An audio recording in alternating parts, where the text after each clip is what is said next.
안녕하십니까. 거꾸로 투자하는 쇼킹 부동산입니다. 오늘은 세 가지 부동산 소식을 좀 쉽게 정리해드리겠습니다. 영상 보시면 아시겠지만 확실한 것은 언론도 하락에 대한 경계를 시작했다는 것입니다. 영상 시작 전에 구독으로 부자 되시기 바랍니다. 첫 번째 소식입니다. 커져가는 하락의 공포, 집값 14% 하락, IMF 경고, 4억 빚내 10억 집산 영끌족 비명, 이런 기사 오늘 좀 많이 나왔죠. 자, 이 IMF 경고 어디서 나왔냐? 2021년 10월 금융안정 보고서에서 집값 하락이 있는 것으로 보인다. 선진국 14%, 신흥국 22%까지 긴축에 따라서 하락할 수 있다. 이런 전망이 나왔거든요. 근데 왜 이것이 이제 이슈가 되는지 모르겠어요. 자, 다른 기사도 보겠습니다. 10년 전 집값 폭락 정말 재현될까요? 자, 요즘 이런 기사도 정말 많죠.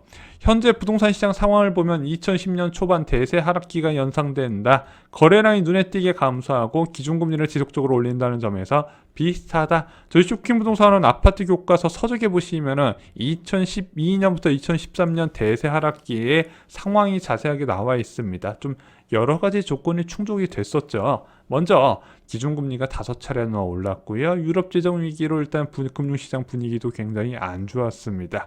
또한 수도권 전체적으로 입주 물량이 크게 증가한 상황에서 수도권 외곽 신도시 분양받았다가 손해본 사례가 많이 보도가 되면서 투자 심리가 크게 위축된 복합적인 상황이라고 말씀드렸죠.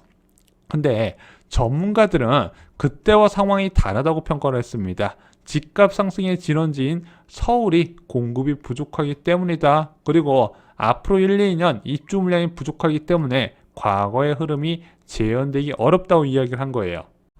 올해는 일단 입주 물량 부족한 거 맞아요. 네, 그건 저도 맞다고 생각을 합니다. 이거는 저희가 2018년부터 말씀을 드렸죠. 왜? 정비사업장 일정이 좀 연기가 돼버리면서 올해 유난히 입주 물량 부족한 해가 됐습니다. 하지만 내년에는 엄청 많습니다. 아직까지 이거 모르는 전문가분들 꽤 많이 계시더라고요. 내년 입주 물량 부족의 근거, 언론하고 전문가분들이 많이 이야기하시는데 바로 빅데이터 업체의 통계를 근거로 하고 있습니다. 한 업체 살펴봤더니 2023년에 입주 물량이 2만 3천 호 정도밖에 안 되고요. 2024년에는 뭐 11,000호? 이 정도밖에 안 되는 것으로 나타나고 있습니다. 이것만 보면 완전 심각한 입주 가뭄이네. 집 부족해서 난리 났다. 이렇게 생각할 수 있다는 거죠. 하지만 실제 내년은요, 평소보다 많은 입주 물량이 몰리게 됩니다. 서울 지역은 이제 올해 대비 1만 3천 호 더 많이 입주가 되고요.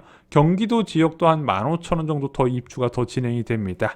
일반 분양을 진행하지 않는 정비 사업장이 아까 봤던 빅데이터 업체에서는 누락이 돼 있다는 거예요. 그런데 얘네들이 일반 분양 지금 연기했다고 완공 일정이 늦어졌냐? 그건 아니거든요. 완공 일정은 어차피 늦어졌는데 일반 분양 시기만 좀 조절하는 과정에서 늦어진 것이다. 그러면은 그런 물량들을 입주하는 것까지 다 계산했을 때는 내년에 입주 물량이 굉장히 많다는 거죠. 2023년에 입주하는 주요 대단지 좀 말씀드릴까요? 먼저 2023년 2월에 개포 프레이전스타에 입주하게 됩니다. 3,375세대예요. DH포스티아 아이파크도요. 2024년 1월에 입주하게 됩니다. 6,702세대입니다. 개포 지역에서만 내년에 1만 호가 입주하게 돼요. 여기에 둔촌주공이 2023년 중순에 1만 2천 세대가 입주하게 되거든요. 지금 입주 시기가 2023년 6월이다, 9월이다, 11월이다 다 지금 다른데 이제 하반기 정도에 입주한다 보시면 될 것 같습니다. 물론 지금 둔촌주공 사업이 좀 삐끗거리고 있어요. 조합하고 시공사 간에 이제 건축비 증액 분쟁이 좀 있습니다. 자, 그런데 이 증액 분쟁 부분을 어떻게 풀어나가냐? 완공 시점과 상관이 없어요. 일단은 공사는 완공이 되고 나서, 자, 보통 완공되고 나서 조합 청산 과정을 거치는데 그때 이제 시공사하고 소송을 통해서 이 건설비가 맞냐 아니냐 이것을 법적으로 다툼하고 그 이후에 청산 과정을 거치게 됩니다. 그래서 일반 분양자는 상관이 없고요. 그냥 조합원 분양자들이 아무래도 이제 그 소유권 이전 등기가 나는 게 좀 늦어지는 것 차이지 입주 날짜는 똑같다고 말씀을 드립니다. 그러면은 이 세 개 대단지만 합쳐도 2만 호가 넘는다는 거예요.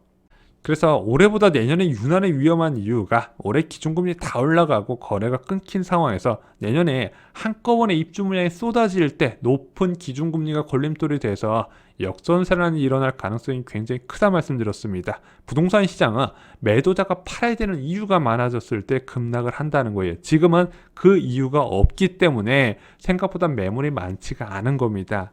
자, 두 번째 뉴스 보겠습니다. 문재인 대통령의 후에 부동산 임기 내내 가장 무거운 짐 대규모 공급 서둘러 써야 된다 이렇게 발언을 한 건데 어디서 나온 이야기냐, 연합뉴스 및 세계 7대 통신사와 합동으로 진행한 서면 인터뷰에서 나온 이야기라고 합니다. 부동산 가격 급등 원인에 대해서는 이렇게 평가를 합니다. 저금리 기조가 장기간 유지돼 유동성이 크게 확대가 됐다. 그리고 수도권 집중화가 계속되며 1인 가구가 빠르게 증가하는 등 수요가 늘어난 것을 제대로 대처하지 못했다. 실제 2020년에 평소 대비 20만 호 이상 많은 가구 수 증가가 있었어요. 자, 그래서 이렇게 수요가 크게 증가한 상황에서 공급 대책이 생각보다 늦었다. 이 부분에 대해서 아쉬움을 표명한 거죠.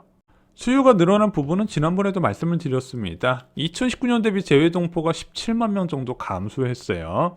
자, 코로나19 확산에 따른 귀국 증가였습니다. 그래서 20만 원 넘는 가구수 증가의 가장 큰 요인이 바로 재외동포의 귀국이었습니다. 이분들이 한국에 들어왔을 때 홀대방에 거주하신 게 아니라 전월세로 거주하시다 보니까 주택 수요에 불을 질렀고, 안 그래도 기준금리가 0.5% 초저금리 상황에서 너도 나도 고가 전세 찾는 마당에 이 수요까지 가세되면서 주택 부족 현상이 가속됐고, 전세 가격이 정말로 많이 올라갔으면 여기에 매매 가격도 동반 상승을 했다고 말씀을 드렸습니다.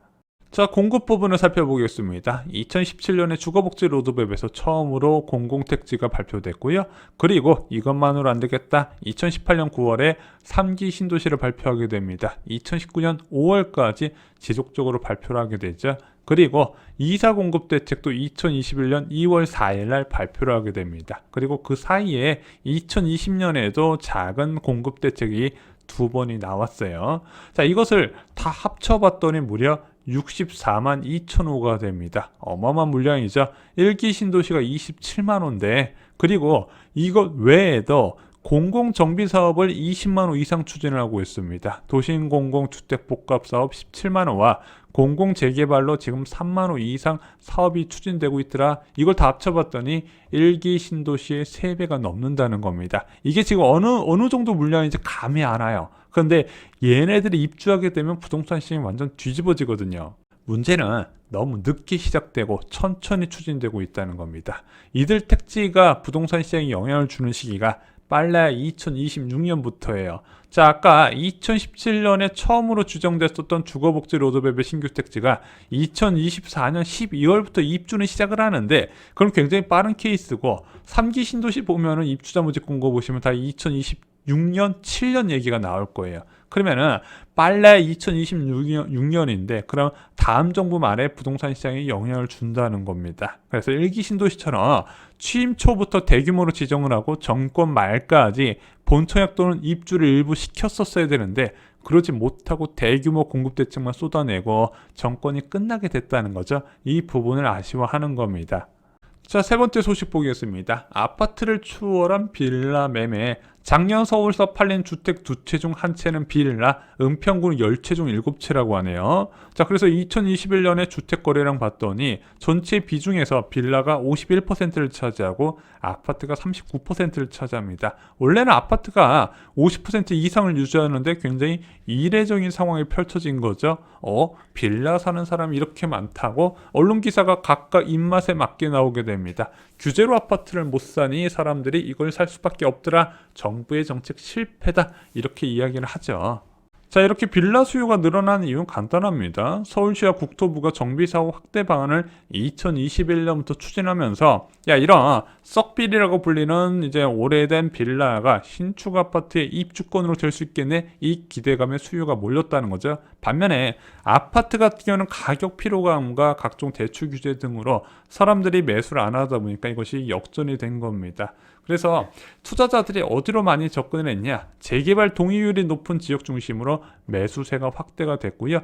투자 수요 유입이 지속됐다는 거, 이거는 그냥 투자 수요의 돈의 흐름이 이제 아파트에서 빌라 재개발 투자 예정 가능성이 높은 지역으로 옮겨가는 과정이었다 말씀드렸습니다. 이거는 10년 전에 주택가격 부동산 시장 꼭대기에서도 같은 현상이 있었어요. 그때도 뉴타운 지정 열풍이 있었는데, 야, 4차 뉴타운 지정될 거다 기다렸다가 완전 손해보신 분들 많이 계시죠. 부동산 시장 고점에서는요, 재개발 초기 재개발 투자 함부로 하시는 거 아닙니다. 자, 이제 집값이 크게 하락한다면 어떻게 해야 될까요? 아파트 교과서로 대비하시기 바랍니다. 지금은 책 한 권이 인생을 바꾸는 시기인 거 잊지 마시기 바랍니다. 이상으로 영상 마치겠습니다. 좋아요, 구독, 공유 꼭 부탁드립니다. 감사합니다.